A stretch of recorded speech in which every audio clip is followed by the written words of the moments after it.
Hello friends, ഇപ്പോൾ നമ്മൾ club ക്യാൻസ്ബർഗ് തുടങ്ങിയിട്ട് ഒരു മാസം ആയിരിക്കുകയാണ്. ഒരു മാസം ആയതിൻ്റെ ഇടയിൽ നമ്മുടെ ചാനൽസിലും ഇൻസ്റ്റയിലും ഒക്കെ വിവേക് ഗോപൻ ചേട്ടൻ വന്ന വീഡിയോ വന്നു, വെങ്കി വന്ന വീഡിയോ വന്നു, നമ്മുടെ US നിന്ന് കുറച്ച് ഫ്രണ്ട്സ് വന്ന വീഡിയോ വന്നു. പല ആൾക്കാരും വീഡിയോ കാണുന്നതിൻ്റെ കൂട്ടത്തിൽ എന്താണ് ഇവിടുത്തെ പരിപാടി എന്ന് അങ്ങോട്ട് വ്യക്തമായിട്ട് മനസ്സിലായിട്ടില്ല. അപ്പോൾ അതുകൊണ്ട് ഞാൻ തന്നെ വന്ന് ഈ പരിപാടി എന്താണെന്ന് വ്യക്തമാക്കാമെന്നാണ് വിചാരിക്കുന്നത്. അപ്പോൾ അതിൻ്റേതായ ഭാഗമായിട്ട് കുറച്ച് വീഡിയോസ് ഇനി നമുക്ക് സീരീസ് ആയിട്ട് വരുന്നുണ്ടാവും. അപ്പോൾ നമുക്ക് എവിടുന്ന് തുടങ്ങാം? ക്ലബ് ക്യാൻസ്ബർഗ് എന്താണ്, അല്ലെങ്കിൽ ക്യാൻസ്ബർഗ് എന്ന് പറഞ്ഞാൽ ബ്രാൻഡ് നെയിം കൊണ്ട് നമ്മൾ ഉദ്ദേശിക്കുന്നത് എന്താണ്? ബ്രാൻഡ് നെയിം കൊണ്ട് ഉദ്ദേശിക്കുന്നത് ജർമ്മനിയിൽ ഈ ബർഗ് എന്നൊക്കെ പറയുന്ന പരിപാടി എന്ന് പറഞ്ഞാൽ ഒരു ഇൻ്റർനാഷണൽ പ്രൊഫൈൽ കിട്ടാൻ വേണ്ടിയിട്ടത് മാത്രമല്ല, ജർമ്മനിയിൽ പൊതുവേ നമ്മൾ ഈ സ്ഥലം അല്ലെങ്കിൽ ലാൻഡ് അല്ലെങ്കിൽ മൗണ്ടൻ, ഒരു ടെറൈൻ അങ്ങനെയുള്ളതിനാണ് ഈ ബർഗ് എന്ന് അഭിസംബോധന ചെയ്യുന്നത്. അപ്പോൾ ക്യാൻസ്ബർഗ് എന്ന് പറഞ്ഞാൽ കണ്ണൻ്റെ സ്ഥലം എന്നാണ്. എൻ്റെ പേര് കണ്ണൻ എന്നാണ് കേട്ടോ, പേരാണ് കണ്ണൻ. അപ്പോൾ ഈ കണ്ണൻ എന്ന് പറഞ്ഞ പരിപാടി എന്താണ്? ബേസിക്കലി എൻ്റെ അച്ഛനും അമ്മയും ഞാൻ ജനിച്ചപ്പോൾ അവരുടെ മനസ്സിൽ തോന്നിയ ഒരു പേരെനിക്കിട്ടു. പേരെന്നുള്ളതിന് വേറെയും പല ഡെഫിനിഷൻസ് ഉണ്ടല്ലോ. പണ്ട് രജനീകാന്ത് സാറൊക്കെ പറഞ്ഞതുപോലെ നമുക്ക് അച്ഛനും അമ്മയും ഇടുന്നതാണ് പേര്. നമ്മളെന്താണെന്ന് നമ്മൾ തന്നെ ആലോചിച്ച് കണ്ടെത്താൻ വേണ്ടിയുള്ള ഒരു യാത്രയാണല്ലോ ജീവിതം.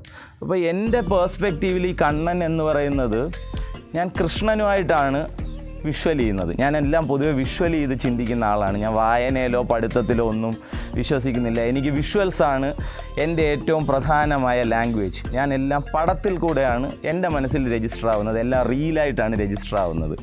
അപ്പോൾ എൻ്റെ പേഴ്സ്പെക്റ്റീവിൽ കണ്ണൻ എന്ന് പറയുന്നത് കൃഷ്ണനാണ്.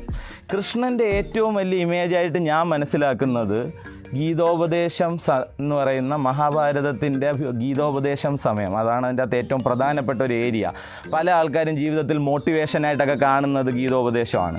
അപ്പോൾ അർജുനൻ എന്ന് പറയുന്ന വലിയൊരു വീരയോദ്ധാവ് സർവ്വതും തകർന്ന് മനസ്സിൻ്റെ കംപ്ലീറ്റ് ബലവും നഷ്ടപ്പെട്ട് ഇരുന്നു പോയ സമയത്ത് ഗീതോപദേശം കൃഷ്ണൻ പറഞ്ഞു കൊടുക്കുകയാണ്. ആ സമയത്ത് ഒരു ചിത്രം കൃഷ്ണൻ കാണിച്ചു കൊടുക്കുന്നുണ്ട്, വിശ്വരൂപം. അതായത് ലോകത്തിലുള്ള എല്ലാം കൃഷ്ണനിൽ അടങ്ങിയിരിക്കുന്നു, കണ്ണനിൽ അടങ്ങിയിരിക്കുന്നു എന്ന് പറയുന്ന ഒരു ഇമേജ് ഉണ്ട്. ആ ഇമേജ് പലരും കണ്ടിട്ടുണ്ടാവും, പലയിടത്തും ഉണ്ട്. പല ആർട്ടിസ്റ്റുകളും പല രീതിയിൽ അത് ചിത്രീകരിച്ചിട്ടുണ്ട്. അപ്പോൾ എല്ലാ ദൈവം എന്ന് പറയുന്നത് എപ്പോഴും ഒരു വിഷ്വലാണല്ലോ.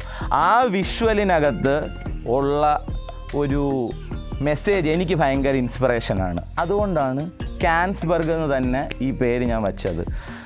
ക്യാൻസ്ബർഗ് ഞാൻ ഇന്നലെ ഇട്ടതല്ല, ഒരു 20 കൊല്ലം മുമ്പാണ് എൻ്റെ ഇമെയിൽ ID രജിസ്റ്റർ ചെയ്യുന്നത്. ആ സമയം മുതലേ എൻ്റെ മെയിൽ ID cansburg@gmail.com എന്ന് പറയുന്നതാണ്. അപ്പോൾ അങ്ങനെയാണ് ആ മോട്ടിവേഷൻ ഇന്നിങ്ങിപ്പുറം വന്നപ്പോൾ ഞാനൊരു പ്രസ്ഥാനം നമുക്ക് തുടങ്ങാം, അല്ലെങ്കിൽ ഒരു എൻ്റർടൈൻമെൻറ്റ് സ്പേസ് തുടങ്ങാം, അല്ലെങ്കിൽ ഒരു ക്രിയേറ്റീവ് സ്പേസ് തുടങ്ങാമെന്ന് വിചാരിച്ചപ്പോൾ ഒരു വലിയ ആശയവും വലിയ ചിന്തയും വലിയ സ്വപ്നവും ആയതുകൊണ്ട് അതിന് ക്യാൻസ്ബർഗ് എന്ന് പേരിടാനുള്ള കാരണം.